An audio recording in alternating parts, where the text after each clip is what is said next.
Devil May Cry acabou de ganhar um anime pela Netflix e tá todo mundo falando das incríveis aventuras de Dante e amigos. Mas as recepções do anime têm sido um pouco mistas. E com razão, porque ao mesmo tempo em que a adaptação acerta muito em algumas coisas, também passa longe em outras.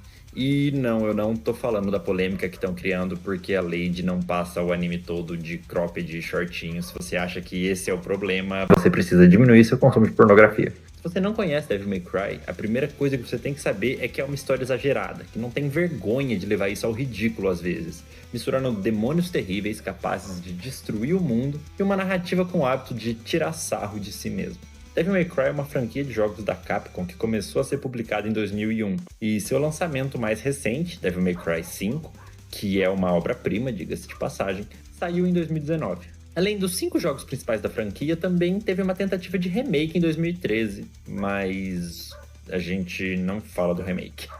Enfim, a história dos jogos gira em torno dos irmãos Dante e Virgil. Sim, Dante e Virgílio igual na Divina Comédia. Guarda essa informação, que vamos voltar nela mais tarde. Enfim, os irmãos são filhos de uma humana com o demônio Sparda, que traiu seu próprio povo para lutar pelos humanos e criar uma barreira entre os dois mundos para impedir que os demônios invadissem o nosso.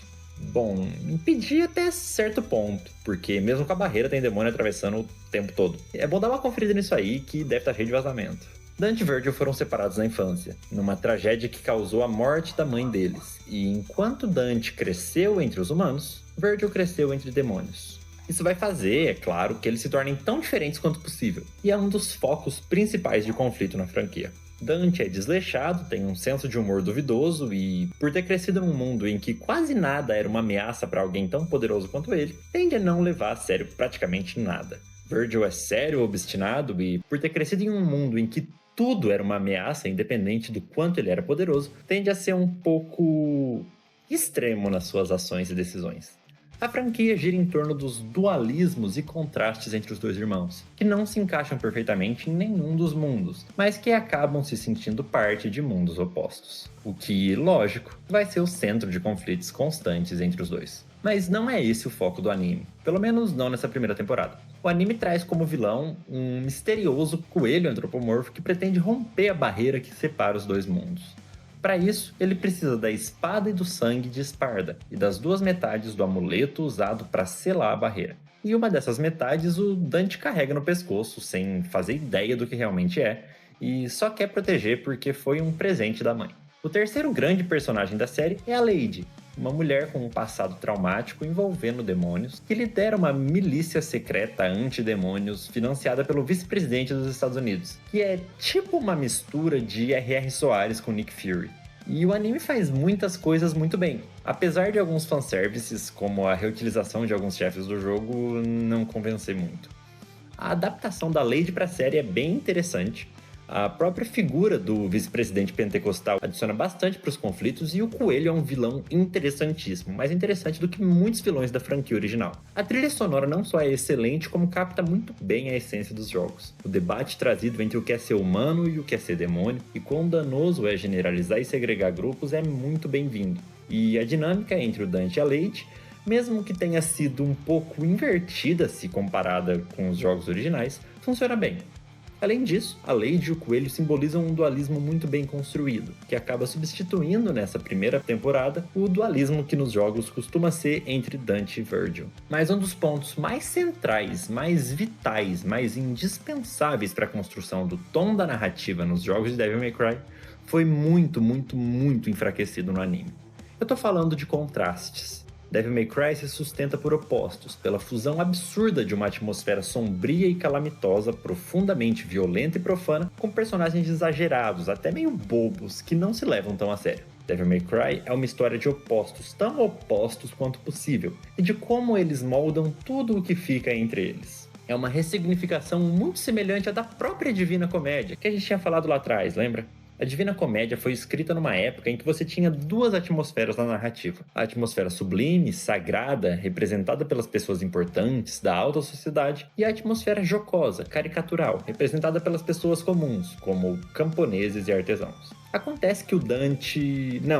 Não esse Dante. Agora eu tô falando desse. Isso. Acontece que o Dante Alighieri subverteu essa ideia ao trazer essas pessoas comuns para o sublime, ao dizer que os acontecimentos e gestos grandiosos podem sim vir das pessoas mais simples e mundanas. Devil May Cry faz uma coisa um pouco parecida. Traz com os demônios, com a figura mais séria do Verge, com essas grandes ameaças infernais, esse ar grandioso, mas que, em vez de sublime, tende a cair no espectro do grotesco. E traz com o senso de humor, os grandes exageros, a própria figura do Dante e de vários outros personagens, esse tom caricatural, jocoso, quase uma sátira de si mesmo. E a narrativa de Devil May Cry se situa justamente nesse limiar.